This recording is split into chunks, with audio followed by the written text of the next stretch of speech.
စီမံရေးသို့မဟုတ်အုတ်ချုပ်ရေးနှင့်ဆိုင်သောလုပ်ကိုင်များစီရင်ကိုင်လီစာသည်အမြဲတမ်းကိန်းကနန်းနှင့်ဆက်လင်း၍တော်ပါသည်ထို့ကြောင့်သူမကတက္ကသိုလ်တွင်၃နှစ်သင်ယူရသည့်စီရင်ကိုင်ဘွဲ့ကိုသင်ယူရန်ဆုံးဖြတ်သည့်အခါမိသူမျှမအံ့ဩကြပါသူမသည်12တန်းတွင်စီရင်ကိုင်စီးပွားရေးစီမံပညာနှင့်သင်္ချာပညာရများကိုလေ့လာစီပူးခဲ့ပါသည်၎င်းဘာသာရများမှာသူမ၏အတော်ဆုံးဘာသာရများဖြစ်ပါသည်သူမသည်အမြဲတမ်းလိုပြဿနာဖြေရှင်းရသည့်ကိစ္စတွင်တော်ပါသည်သူမ၏နေ့စဉ်အလုပ်တွင်မကြာခဏဖြေရှင်းရပါသည်လီဆာသည်ဗစ်တိုးရီယာတက္ကသိုလ်ဘန်ဒါရေးဌာနတွင်အလုပ်လုပ်ပါသည်သူမသည်စီးပွားရေးလုပ်ငန်းအတွက်ဘန်ဒါရေးအစီရင်ခံစာများစီစဉ်ပေးခြင်းစီရင်စရာများကိုလုပ်ပေးခြင်းနှင့်အခွင့်ရှင်းနှန်းများတင်သွင်းပေးခြင်းတို့ကိုကူညီဆောင်ရွက်ပေးပါသည်သူမသည်ရုံးခန်းအတွင်တနေကုန်လုပ်ကိုင်ရသည်မကြာခဏကွန်ပျူတာဖြင့်လုပ်ရပါသည်သို့တော်လည်းစီးပွားရေးလုပ်ငန်းဖောက်သည်များနှင့်လည်းတွေ့ဆုံပြီး၎င်းတို့၏လစဉ်ဘန်ဒါရေးအစီရင်ခံစာများကိုကူညီလုပ်ကိုင်ပေးရပါသည်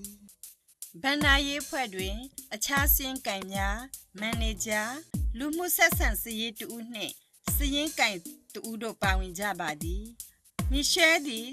စည်ရင်ကင်စည်ရေးတူဖြစ်ပြီး Tape College တွင်2နှစ်သင်ယူရသည့်စည်ရင်ပညာဒီပလိုမာထူးချွန်ကိုအောင်မြင်ခဲ့ပါသည်မီရှဲသည်အဓိကအားဖြင့်ငွေပေးငွေယူစင်းများကိုလုပ်ရပါသည်ဆိုလိုသည်မှာသူမသည်ဌာနတွင်သို့ဝင်လာသည့်ငွေတောင်းခံလွှာများကိုဆောင်ရွက်ရပြီး၎င်းတို့ကိုစီရင်သွင်းရပါသည်သူမသည်ကုမ္ပဏီရှိအလုပ်သမားများအတွက်လစာငွေများကိုလည်းဆောင်ရွက်ပေးရပါသည်မီရှဲသည်သူမ၏ပညာရေးကိုတိုးမြှင့်ရန်တက္ကသိုလ်တွင်ညနေခင်းပိုင်း၌လည်းပညာလေ့လာစီးပူးနေပါသည်သူမသည်စီးကံဘွဲ့ကိုအောင်မြင်ပြီးဆုံးရန်အချိန်ပိုင်းပညာသင်ယူနေပါသည်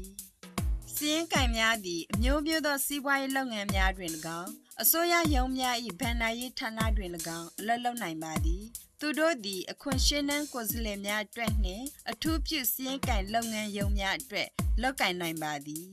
Tape College တွင်စတင်ပညာသင်ယူပြီးတက္ကသိုလ်ထိတိုင်အောင်စီးရင်ကင်ပညာကိုဆင့်ဆင့်သင်ယူလိုသောတဦးတစ်ယောက်အတွက်ဤတွင်ဖြစ်နိုင်သောလမ်းကြောင်းရှိပါသည်သို့တော်လည်းအကယ်၍သင်သည်အထက်တန်းကျောင်းပြီးဆုံးခဲ့လျှင် Tape College တွင်ပထမဦးစွာသင်ယူရန်မလိုအပ်တော့ဘဲဘွဲ့ပညာရေးကိုလျှောက်ထားနိုင်ပါသည်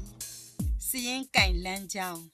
ကျွန်ုပ်တို့၏နောက်ထပ်လောက်ကိုင်အုပ်စုသည်ကိုင်းကနန်းများနှင့်စာရွက်စာတမ်းများတို့နှင့်အထူးသဖြင့်ရုံးခန်းတွင်၌လောက်ကိုင်ရသည်ကိုကြိုက်နှစ်သက်သောသူများကိုစိတ်ဝင်စားစေလိမ့်မည်လီဆာဆိုသူနှင့်တွေ့ကြပါစို့